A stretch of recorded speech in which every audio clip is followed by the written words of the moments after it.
영어 공문화 수강생 여러분 안녕하세요. 오늘 다시 오랜만에 영어 공문화 특강으로 만났습니다. 튜더 왕조의 다섯 번째 왕이자 마지막 왕이었던 엘리자베스 1세 시대 이야기 여러분에게 흥미롭게 다가가고 있나요? 엘리자베스 1세와 그의 오촌 조카 메리 스튜어트의 관계를 중심으로 풀어갔던 전 시간에 이어서 오늘은 세계 역사의 전환점이 되었던 칼레 해전을 소개하도록 하겠습니다. 그리고 다음 차시에서는 영국의 셰익스피어를 중심으로 골든 에이지로서의 엘리자베스 1세 시대를 잠깐 살펴보고 엘리자베스 1세 시대를 마무리한 후 스튜어트 왕조의 제임스 1세와 그의 아들 찰스 1세 그리고 올리버 크롬웰에 관한 이야기를 하면서 영어권 문화 특강 제1부 영국편을 마무리 짓도록 하겠습니다. 예고한 바와 같이 이제 미국 이야기도 시작해야죠. 그리고 미국 편이 끝나면 캐나다, 호주, 뉴질랜드 이야기를 하면서 빅토리아 여왕의 대영 제국 시대와 영국 연방에 관한 이야기를 하며 대단원의 막을 내리도록 하겠습니다. 계획한 대로 순조롭게 진행되기를 바랍니다.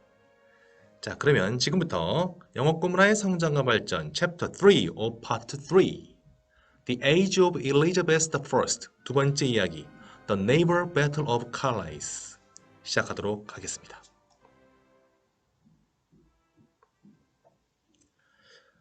그리고 본격적으로 들어가기 전에 지난 시간 오류 하나 바로잡고자 합니다. 그렇게 큰 오류는 아닌데요. 저번 시간에 엘리자베스 1세를 튜더 왕조의 네 번째 왕이라고 했더라고요. 근데 방금 전했던 것처럼 엘리자베스 1세는 튜더 왕조의 다섯 번째 왕입니다. 복습 한번 해볼까요? 장미전쟁을 승리로 이끌었던 헨리 7세, 그리고 6번의 결혼으로 유명한 왕이면서 수장령 선포와 강력한 왕권으로 영국 역사에 큰 흔적을 남긴 헨리 8세, 그리고 병약했던 그의 아들 에드워드 6세와 가톨릭 국가로의 복귀를 바라면서 신교 세력을 탄압했던 메리 1세, 그리고 그 뒤를 이은 엘리자베스 1세. 선생님 개인적으로는 제인 그레이를 튜더 왕조 네 번째 왕으로 인정해야 하는 것 아닌가 하는 생각을 갖고 있지만 영국 역사에서 제인 그레이는 퀸이 아닌 레이디라는 호칭으로만 기록되어 있습니다. 하지만 매체에 따라 제인 그레이를 영국 여왕 중 한 명으로 보기도 하죠. 선생님의 실수로 튜더 왕조를 다시 한번 살펴봤네요. 자, 그러면 본격적으로 오늘의 강의 시작하도록 하겠습니다. 1587년 2월 메리 스튜어트가 처형됩니다. 그리고 1588년 5월 스페인의 무적 함대가 잉글랜드 정벌을 위해 리스본을 출발하죠. 리스본은 포르투갈인데? 라고 생각하는 친구들 있겠죠? 훌륭합니다. 그런데 이 당시에는 스페인과 포르투갈이 통합되어 있었어요. 그리고 리스본에서 함대를 출발시킬 수 있었던 거죠. 포르투갈과 스페인의 통합은 펠리페 2세 때 이루어집니다. 이 깊은 더 디테일한 사항들은 스페인 문화와 스페인 역사에 관심 있는 친구들 조금만 더 살펴보도록 합니다. 자, 아무튼 당시에 스페인은 유럽 대륙의 지배자였습니다. 영국, 특히 유럽 종교개혁기의 영국을 이해하기 위해서는 그 당시 유럽의 지배자이며 가톨릭의 수호자를 자처했던 스페인에 대한 이해가 중요합니다. 자, 그러면 간략히 스페인에 대해 다시 한번 살펴보도록 하죠. 9차 시 튜더 왕조를 언급할 때 잠깐 다루긴 했었지만 복습 차원에서 그리고 앞으로 전개될 스페인과 영국의 대결을 이해하기 위해서 잠깐만 살펴볼게요. 자, 이베리아 반도에 있던 오른쪽 지도 보이시죠? 노란색의 카스티아 왕국과 주황색의 아라곤 왕국이 통합합니다. 카스티아 왕국의 이사벨라 1세와 아라곤 왕국의 페르난도 2세의 결혼으로 두 왕국 간 연합이 이루어지는 거죠. 그리고 이 연합왕국은 오른쪽 지도의 아래 갈색 부분 이베리아 반도의 마지막으로 남아있던 이슬람 세력인 그라나다 왕국을 점령하고 이슬람 세력을 이베리아 반도에서 완전히 몰아내는 데 성공하죠. 약 800여 년간 이슬람 세력의 지배하에 있으면서 유럽의 변방 국가에 머물러 있었던 이 카스티아와 아라곤이 있던 이 에스파냐 땅이 드디어 유럽의 중심 무대로 떠오르게 됩니다. 이 그라나다를 정복하면서 1492년 그라나다를 정복하면서 이슬람 세력을 완전히 땅에 이 이베리아 반도에서 몰아낸 후 또 그 동시에 그 해에 1492년에 콜럼버스를 이제 아메리카 대륙으로 파견하죠. 이때부터 이 에스파니아가 이제 유럽 역사의 전면에 이제 중요한 역할을 하는 그러한 국가로서 등장하게 됩니다. 자, 그리고 이 연합왕국은 이 카스티아 아라곤 연합왕국은 연합의 형태에서 완전히 통합을 이루어 1516년에는 에스파냐 왕국이 됩니다. 스페인이라는 명칭은 에스파니아의 영어식 표현이죠. 자, 1492년 콜럼버스의 아메리카 대륙 발견으로 상징되는 대항해 시대를 이끌었던 선두주자가 바로 스페인과 이웃나라 포르투갈이었습니다. 이들 두 나라가 대서양으로 진출하여 그리고 아프리카를 도는 그 항로를 개척하면서 남아메리카 대륙을 그들의 식민지로 만들어버리죠. 코르테스와 피사로 등의 정복자들의 남미 정복 활동으로 브라질을 제외한 남아메리카 모든 지역이 스페인의 식민지가 됩니다. 브라질은 포르투갈의 식민지가 되고요. 포르투갈과 스페인의 남미 분할에 관한 이야기는 생략하도록 하겠습니다. 이 부분 조금 더 알기를 원하는 친구들이 있으면 1494년에 토르데시아스 조약이라는 것을 한번 검색해 보세요. 토르데시아스 조약입니다. 당시 포르투갈은 유럽의 약소국이었습니다. 유럽 서쪽 끝에 위치한 지리적 위치 조건은 유럽 최대의 해상무역권이었던 지중해, 그리고 북해 및 발트해 그 어느 곳도 낄 수 없었던 유럽의 변방이었죠. 자급자족이라도 가능해야 할 텐데 농업이 발달할 수 있는 환경도 아니었습니다. 포르투갈이 선택할 수 있는 길은 단 한 가지, 무역을 통한 상업의 발달이었죠. 유럽 대륙이 자리 잡은 북쪽과 그리고 동쪽으로 뻗어나가기가 너무 벅찼기에 서쪽인 대서양과 그리고 남쪽의 아프리카를 돌아가는 그러한 항로를 개척할 수밖에 없었죠. 자, 스페인 볼까요? 스페인은 포르투갈에 비해서는 조건이 좋았습니다. 일단 스페인은 포르투갈과 달리 지중해를 끼고 있었고 이 지역에서 세력을 떨치며 아테네 공국 및 시칠리아와 나폴리 왕국까지 장악하면서 유럽 내륙뿐만 아니라 지중해에서도 큰 세력을 형성하고 있었죠. 하지만 서쪽으로 눈을 돌리게 한 전환점이 있으니 자, 사진의 초록색 부분으로 표시된 바와 같이 바로 오스만 제국에 의한 동로마 멸망입니다. 이 지도는 이제 오스만 제국에 의해서 동로마 제국이 멸망하고 그 이후에 오스만 제국의 성장을 나타낸 지도가 되겠죠. 아무튼 동로마 제국의 영토였던 지중해 동쪽 지역이 오스만 제국의 세력이 되면서 지중해의 해상 패권이 오스만 제국으로 넘어가게 됩니다. 아시아로 가는 길목이 이슬람 국가 오스만 제국에 의해 차단된 셈이죠. 동방무역의 길목을 장악한 오스만 제국으로 인해 이제 스페인은 서쪽으로 시선을 돌립니다. 무역 자체가 완전히 차단된 것은 아니지만 동로마 제국 시절에 비하면 상당한 장벽이 생긴 셈이고 스페인보다 한 발 앞서 신항로를 개척해간 이웃나라 포르투갈의 성취를 보며 자극받은 측면도 있어서 스페인은 지중해에서 대서양으로 시선을 돌립니다. 먼 바다를 항해하기 위해서는 기술적 측면도 뒷받침돼야 되겠죠. 이슬람 세력인 오스만 제국에 의해서 아시아로 가는 길이 닫힌 측면이 있지만 그 이전에 이슬람과의 교류를 통해 전래된 나침반 등의 특정 기구들과 그리고 오스만 제국이라는 장벽으로 인해서 보다 넓은 세계를 향해 나아갈 수밖에 없었던 그래서 발달할 수밖에 없었던 항해술이 이 스페인과 유럽 제국들의 어떤 성장과 발달을 이끌었다는 점은 참으로 흥미로운 부분입니다. 역설적인 거죠. 이들의 동방무역을 막았던 이슬람 세력이 포르투갈과 스페인 등의 유럽 제국들의 대서양 진출을 돕는 그러한 역할을 하게 되는 것입니다. 자, 그래서 다시 한번 여러분과 함께 이런 거 한번 해볼까요?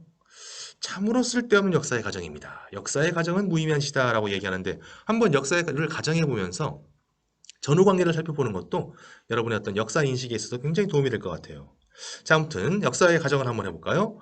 오스만 제국이 동로마 제국을 멸망시키지 않았다면 유럽 세계의 항해술은 더디게 발달되었을 것이고 대항해 시대를 이끌었던 유럽의 많은 국가들 또한 지금의 모습과는 많이 달랐을 것입니다. 오늘 마지막 부분에 언급할 엘리자베스 1세 시대의 유명한 탐험가 월터 롤리 경이 말이라고 전해지는 바다를 지배하는 자가 무역을 지배하고 무역을 지배하는 자가 세계를 지배한다라는 문구를 생각해 볼 때 유럽 국가들의 세계 지배가 조금 더디게 이루어지거나 아니면 유럽 국가들이 세계 질서를 주도했던 제국주의 시대가 오지 않을 수도 있었다라는 그런 상상을 한번 해봅니다. 하지만 유럽인들은 바다의 중요성을 일찌감치 깨닫고 자신들의 길을 바다에서 찾아냅니다. 칼레를 상실한 후 유럽 대륙의 미련을 버리고 또 다른 넓은 세계를 바라봤던 영국처럼 동방 무역로를 상실한 후 대서양으로 시선을 돌렸던 포르투갈과 스페인은 바다 너머 넓은 세계를 발견하게 되는 거죠. 그래서 일본식 번역 표현인 대항해 시대의 영어 원문은 The Age of Discovery입니다. 발견의 시대라고도 할 수 있겠죠. 하지만 이는 유럽인들의 시각에서 바라보는 역사관이 투영된 표현입니다. 그 땅에서 오랜 시간 대대손손 살고 있었던 원주민들의 입장에서는 침략자들의 유입에 불과한 것이죠. 따라서 최근 역사 교과서 등에서는 The Age of Discovery의 일본식 번역인 대항해 시대라는 표현을 지양하고 다소 중립적인 표현인 신항로 개척 시대를 쓰고 있습니다. 지금 이 순간부터 선생님도 대항해 시대 대신 신항로 개척 시대라고 명명하도록 하겠습니다. 자, 다시 돌아가겠습니다. 자, 바다의 패권을 장악한 스페인은 코르테스, 피사로 등의 정복자들의 아메리카 침탈 활동 등으로 인해 아메리카 대부분을 식민지로 확보하게 되죠. 유럽에서도 네덜란드, 이탈리아 등을 지배하면서 명실상부 유럽의 지배자로서 군림하게 되는데요. 하지만 이는 또한 스페인 몰락의 시작이기도 했습니다. 자, 당시 주요 산업이 모직물 산업이었는데요. 이 산업을 국가가 통제하며 독립된 상업 발전을 억제하고 있었던 스페인과 달리 잉글랜드와 네덜란드는 지방 귀족들의 자유 생산 체제를 도입하여 모직물 산업을 발전시키게 되죠. 따라서 잉글랜드와 네덜란드산 모직물에 의해 스페인의 상권과 시장이 잠식당하게 됩니다. 또한 식민지 아메리카를 오가는 스페인들의 수송선들을 잉글랜드 해적들이 빈번하게 약탈하는 일들이 발생하면서 스페인과 잉글랜드의 관계는 더욱 안 좋아지게 됩니다. 잉글랜드 해적들에 의한 피해가 커지면서 스페인은 엘리자베스 1세에게 잉글랜드 해적들에 대한 통제와 처벌을 요구하는데 이때 엘리자베스는 오히려 해적들의 우두머리였던 프랜시스 드레이크를 잉글랜드 해군 중장으로 임명함과 동시에 훈장을 수여합니다. 자, 오른쪽 하단에 있는 그림이 바로 그 장면을 표현한 곳인데요. 지금 허리춤에 팔을 올리고 있는 사람은 스페인 대사입니다. 엘리자베스 1세 여왕에게 와서 영국의 해적들에 대한 처벌, 특히 프랜시스 드레이크라는 사람에 대한 처벌을 강력하게 요구하고 있어갖고 알겠습니다. 그렇다면 제가 드레이크를 불러서 처리하도록 하죠. 라고 했던 여왕의 말을 믿고 그래 이제 이 해적 우두머리 놈이 처형되는구나 처벌을 받겠구나 하고 있는데 갑자기 여왕이 드레이크는 무릎을 꿇어라 하면서 기사자기를 수여해버려요. 그리고 영국 해군 중장의 지위를 주고 훈장까지 수여해버리죠. 굉장히 대담한 행동이었고 굉장히 놀라운 순간이었을 겁니다. 자, 아무튼 프랜시스 드레이크 얘기를 다시 해볼까요? 프랜시스 드레이크는 국가로부터 인정을 받은 해적이었습니다.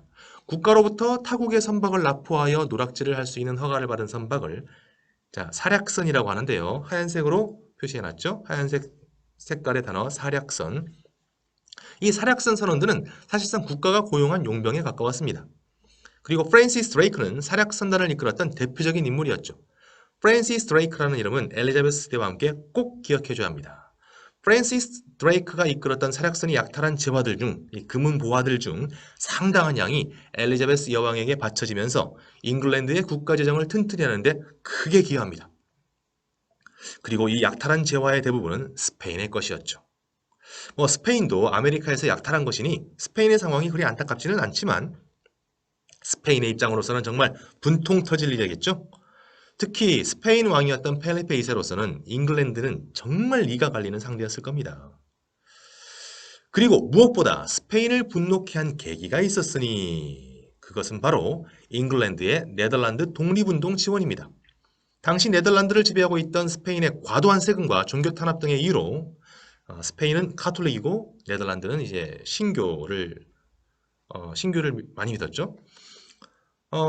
아무튼 이때 이런 과도한 세금과 종교 탄압 등의 이유로 네덜란드는 스페인에 저항하면서 독립을 시도합니다. 이때 이 전쟁에 투입된 스페인의 전쟁 자금이 어마어마했다고 하는데요. 이 아메리카에서 가져오는 재화들이 모두 네덜란드 독립전쟁에 투입되거나 아니면 해적들에게 뺏기게 되는 상황이 벌어지면서 정말 스페인으로서는 굉장히 힘든 시기였겠죠. 스페인으로서는 이 두 가지 상황의 배후에 있는 잉글랜드가 정말 눈에 가시였겠습니다. 자, 그리고 엘리자베스 1세 즉위 초기 시절 펠리페 2세는 엘리자베스 1세에게 청혼을 하지만 엘리자베스 1세는 거절합니다. 잉글랜드를 가톨릭 국가로 만들겠다는 펠리페 2세와 스페인의 욕망을 거절한 것이나 마찬가지였죠. 그리고 스페인을 강국으로 만들었던 산업들이 잉글랜드와 네덜란드 등에 의해 이런 신교 국가들에 의해 시장이 잠식되면서 스페인의 국가 재정을 정말 어렵게 만들어버리게 됩니다. 게다가 잉글랜드 해적선, 앞서 소개했던 용어 사략선, 사략선을 한번 써볼까요? 프랜시스 드레이크 등이 이끄는 잉글랜드 사략선들에 의한 약탈 행위로 아메리카에서 가져오는 많은 재화들을 강탈당합니다. 도둑질한 것을 도둑질 당한 셈이죠. 그나마 확보한 재원은 네덜란드 독립전쟁에 투입되도록 어, 투입되도록 다시 한번요. 그나마 확보한 재원은 네덜란드 독립전쟁에 투입되면서 정말 어려운 그러한 전쟁을 이끌어가게 되는데요. 이 전쟁이 네덜란드 독립전쟁이 계속 질질 끌게 된 것은 네덜란드가 이렇게 굴복할 것 같으면서도 굴복하지 않고 했던 이유는 아까도 얘기했지만 잉글랜드가 네덜란드를 후원하고 있었기 때문이었습니다. 여러 가지로 정말 시장에 잠식당하죠. 잉글랜드 해적에게 털리죠. 털린다는 말이 약간 좀 고급스럽지 않은가요? 아무튼 잉글랜드 해적들에게 약탈당하죠. 기존의 산업 시장도 잠식당하죠. 그리고 네덜란드 독립전쟁을 후원해버리죠. 그러면서 이제 재정적인 상황은 점점점 악화되죠. 특히 이제 마지막에 불을 지핀 것은 가톨릭 여왕 메리 스튜어트의 죽음입니다. 스페인이 지지해오던 가톨릭 신자 그리고 가톨릭 여왕 메리 스튜어트가 사형당하면서 잉글랜드 내 가톨릭 세력의 구심점을 잃게 됩니다. 메리 스튜어트의 죽음은 잉글랜드 내 스페인의 영향력의 상실과 동시에 잉글랜드 침략의 구실이 됐죠. 1587년 메리 스튜어트의 처형은 1588년 스페인의 잉글랜드 침공의 원인이 되었지만 좀 더 구체적으로 말해보자면 아까 얘기했던 지금까지 쌓여왔던 스페인과 잉글랜드의 갈등이라는 불꽃에 기름을 부은 격이 된 것입니다. 자, 그럼 이제 잉글랜드의 시각으로 한번 돌아가 보도록 하겠습니다. 종교적인 이유가 컸겠지만 메리 1세는 스페인을 등에 업고 잉글랜드를 경영을 했던 것이 아닌가 하고 생각해 보고요. 엘리자베스 1세는 스페인을 넘어서서 잉글랜드를 성장시키려 했던 것이라고 생각해 봅니다. 그러고 보면 헨리 8세가 잉글랜드를 카톨릭 국가에서 신교 국가로 바꾸게 된 것이 잉글랜드에게는 엄청난 전환점이 된 것입니다. 잠시 철학적 상념에 한번 잠겨볼까요? 돌이켜보면 지금의 나를 있게 해준 것은 그때의 과거, 그때 그 한순간의 결정이었음을 가끔 생각합니다. 의도치 않았지만 계획했던 것은 아니지만 과거의 그때 그 순간들이 연결되면서 지금이 만들어진 것이죠. 스티브 잡스의 스탠포드 대학 졸업식 연설 중에서 이러한 부분에 대해서 이야기를 합니다. 바로 그 유명한 Connecting the Dots에 관한 부분이죠. 이 부분 잠깐 여러분들께 전해드립니다. 스티븐 잡스인데 보통 사람들은 스티브 잡스라고 부르죠. 이 스티븐 잡스의 음성을 한번 흉내내 보도록 하겠습니다. You can't connect dots looking forward. You can only connect them looking backward. So you have to trust that the dots will somehow connect in your future. This approach has never me down. And it has made all the difference in my life. 자, 다시 돌아와서 이제 잉글랜드의 상황을 살펴보겠습니다. 사실 이때 잉글랜드가 스페인과 각을 세워서 대립했던 것은 그 당시 잉글랜드에게 있어서는 엄청난 모험이었습니다. 1571년 오스만 제국과 격돌했던 레판토 대전에서 승리하여 최고의 함대임을 입증해냈던 스페인의 무적 함대 아르마다는 1588년 전함 127척에 해군 8,000명, 육군 19,000명의 병력을 싣고 잉글랜드를 향하여 출정합니다. 아르마다의 위용을 갖춘 스페인은 당시 해군력도 상당했지만 육군의 전투력은 세계 최강이었습니다. 이에 비해 잉글랜드는 육군이 매우 약했죠. 아니 사실상 육군은 없는 것이나 마찬가지였습니다. 따라서 스페인의 기본 전력은 잉글랜드 상륙이었습니다. 세계 최강의 육군을 잉글랜드에 상륙시키고 잉글랜드 내 카톨릭 세력들의 힘을 모아 잉글랜드를 정복하는 것이 이번 작전의 큰 틀이었죠. 그리고 이를 위해 스페인 육군이 네덜란드 해안에 대기하고 있었습니다. 정보강 윌리엄 이래 잉글랜드의 최대 위기라고 해도 좋을 그런 긴박함이 있었습니다. 이때 잉글랜드는 템스 강변의 요새를 높이 쌓아올리며 스페인의 공격을 대비하고 있었죠. 스페인 육군의 상륙이 이루어지는 순간이 곧 잉글랜드의 패배임을 인지하면서도 잉글랜드는 하나로 단단히 뭉쳐 적들의 침입을 대비하고 있었죠. 이때 엘리자베스 1세는 잉글랜드 군인들이 대기하고 있던 틸버리 항구를 방문하여 갑옷을 입고 말을 탄 채로 병사들을 독려하는 유명한 연설을 합니다. 그리고 이 연설은 엘리자베스 1세 최고의 연설로서 기억되고 있으며 그 연설 중 다음의 구절은 엘리자베스 1세 여왕의 이미지를 후대에 각인하는 역할을 하고 있습니다. I know 여성의 목소리를 흉내내려니 우리가 따르네요. 자, 뭐 편안하게 선생님 목소리로 하겠습니다. I know I have a body of the weak and a female woman, but I have the heart and stomach of a king and a king of England. 내가 연약한 몸을 가졌다는 사실을 잘 알고 있다. 하지만 나는 왕의 심장과 용기를 갖고 있으며 특히 잉글랜드 왕의 심장과 용기를 갖고 있다. 여자가 다스리는 유럽 변방에 자리 잡은 가난한 섬나라는 유럽 최강국의 침공을 대비하며 공포에 떨고 있을 그 즈음에 그들의 여왕의 확신에 찬 연설로 용기를 얻고 그들의 여왕에게 열광적인 환호와 존경을 보냅니다. 이제 칼레 해전이 시작됩니다. 1571년 레판토 해전에서 승리함으로써 지중해 패권 장악을 위해 서진하는 오스만 제국의 세력 팽창을 저지합니다. 이슬람 세력으로부터 크리스트교 국가들의 그런 뭐라고 해야 되나요? 크리스트교 국가들을 이슬람 세력으로부터 지켜낸 거죠. 스페인의 역할도 참 대단했습니다. 아무튼 이때가 스페인이 가장 빛날 때였습니다. 역사 속의 스페인을 생각하면서 가끔 이런 생각을 해봅니다. 가장 빛날 때, 그 빛남을 즐기는 것에 머무르지 말고 빛이 사라진 후에 어둠을 대비해야 되지 않을까. 자, 그럼 이제 잉글랜드와 스페인의 대결을 살펴봅니다. 그중 대표적인 장면 몇 가지를 살펴보겠습니다. 첫 번째 장면은 칼레 해전 개전 1년 전 잉글랜드의 드레이크 제독이 스페인의 보급기지 카디스항을 습격하는 것입니다. 이 습격을 통해 스페인 함대 37척을 불태워버리고 보급품들을 약탈하고는 빠르게 도망쳐버리죠. 이 전함들의 피해도 만만치 않았지만 문제는 물과 식품을 담는 통을 만드는 목재가 다 타버렸다는 것입니다. 이 보관통을 만들기 위해서는 목재를 1년 이상 충분히 건조시켜야 되는데 잉글랜드 공격을 서두르면서 충분히 건조되지 않은 목재를 사용해서 음식과 식수 보관통을 만들었다는 것이 문제였죠. 이후 이 보관통에 담긴 물과 식품이 썩어버리면서 스페인군은 칼레전 당시 각종 질병과 탈수 증상을 겪으며 전투력을 상실하게 됩니다. 그리고 두 번째 장면입니다. 전쟁을 준비 중이던 레판토 해전의 영웅 산타크루즈 후작이 사망하게 됩니다. 유능한 해군 사령관을 잃게 되는 거죠. 후임으로는 전쟁 물자 보급을 주로 담당했던 메디나 시도니아 공작이 총사령관으로 임명됩니다. 전투 경험이 거의 없어 주위에 우려를 샀던 메디나 시도니아 공작은 뛰어난 행정 능력을 발휘하면서 전쟁 준비를 정말 치밀하게 했습니다. 군량 준비 등의 전쟁 준비석 과정을 세밀하게 기록하게 되는데요. 어이없게도 이 펠리페 2세는 스페인의 왕이었던 이 펠리페 2세는 이 전쟁 계획서를 책으로 출간합니다.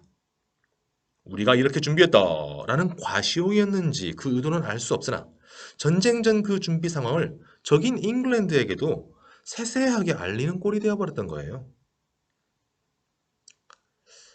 계속 스페인에게 불리한 상황들이 전개되고 있죠. 세 번째 장면입니다. 스페인의 전략은 앞서 얘기했지만 육군을 수송해서 잉글랜드에 상륙시키기였습니다.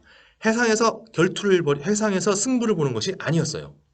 이 칼레 해안에서 네덜란드에 주둔하고 있던 파르마 공작의 군대를 배에 태우고 영국 해협을 건너서 잉글랜드로 상륙한다는 그러한 기본적인 전략이 차질을 빚게 되는 그러한 일이 발생합니다.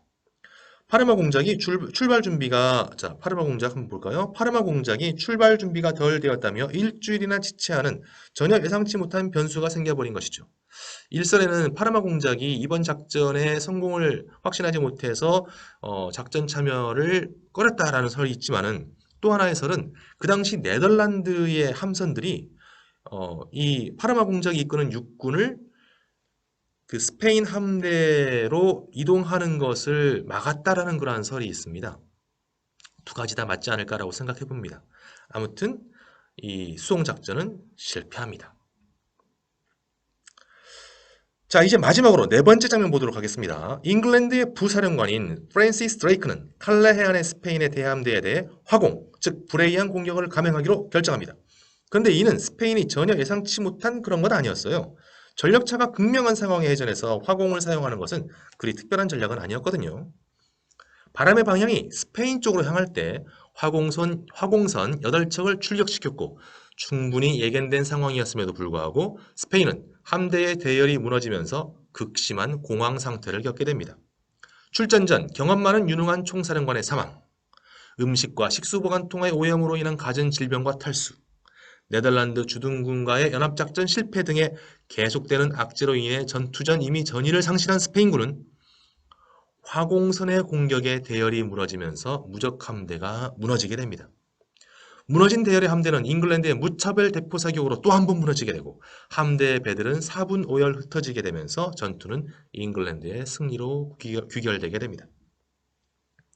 자, 스페인은 칼레전에서 패배했습니다. 하지만 칼레전 1년 후 1589년 프랜시스 드레이크가 무적 함대를 완전히 괴멸시키기 위해 스페인을 공격했을 때 이때는 잉글랜드가 대패하는 등 칼레전의 승리가 곧 잉글랜드의 완전한 승리를 의미하는 것은 아니었습니다. 하지만 칼레전을 통해 잉글랜드는 유럽의 변방 국가에서 스페인을 물리친 국가로서의 위상과 자신감을 갖게 되었고 이런 잉글랜드를 향한 스페인의 지속적인 도발은 계속 실패하면서 스페인의 몰락을 재촉하게 되죠. 자, 윌리엄 1세의 노르만 정복 이후로 프랑스의 강한 영향을 받던 잉글랜드, 그리고 종교개혁기의 유럽에서 신교 국가로 탈바꿈하면서 가톨릭의 수호자 스페인으로부터 강한 압박을 받아왔던 잉글랜드는 프랑스를 넘어서고 스페인을 극복하면서 명실상부 유럽의 강대국으로서의 발판을 마련합니다. 그리고 이제 유럽을 넘어서서 대서양 너머 세계를 향해 나아가죠.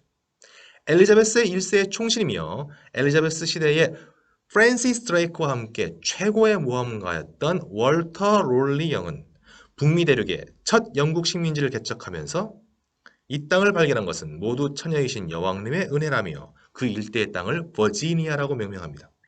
이후 미국 편을 얘기하면서 조금 더 자세하게 다룰 부분이긴 하지만 이곳 버지니아를 시작으로 영국 역사는 브리튼 섬을 뛰어넘어 세계로 향하게 됩니다. 자, 다음 시간에는 셰익스피어를 시작으로 엘리자베스 1세 시대를 영국의 골든 에이지로 만들었던 인물들에 대한 이야기, 그리고 엘리자베스 1세의 업적들에 대한 간단한 소개와 함께 엘리자베스 1세 이후의 스튜어트 왕조에 대한 이야기들을 또한 간략하게 전해보도록 하겠습니다. 칼레전을 얘기하면서 사실 못다한 이야기들이 많아요.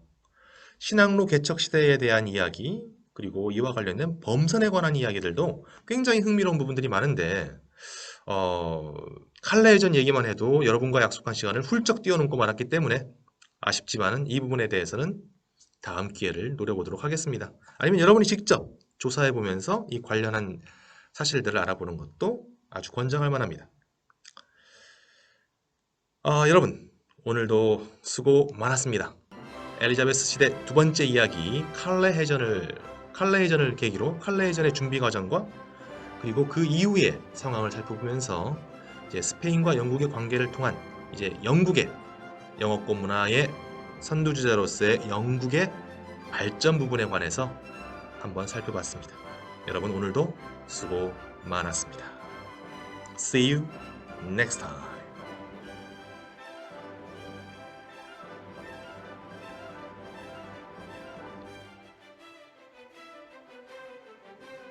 두려움의 대상이었던 스페인을 극복한 요인은 여러 가지가 있겠지만 두려움을 용기로 바꿀 수 있음에 대한 이야기를 해주시던 영화 명량의 이순신 장군의 모습이 생각나면서 명랑해전을 앞두고 두려움에 사로잡혀 있던 조선의 수군들에게 용기를 불어넣었던 이순신 장군의 모습이 틸버리 항구에서 스페인이라는 두려움에 떨고 있던 잉글랜드 군인들에게 용기를 갖게 했던 엘리자베스 1세의 모습에 오버랩이 됩니다. 신은 용기 있는 자를 결코 버리지 않는다는 헬렌 켈러의 명언과 함께 엘리자베스 1세 시대 두 번째 이야기를 마치겠습니다.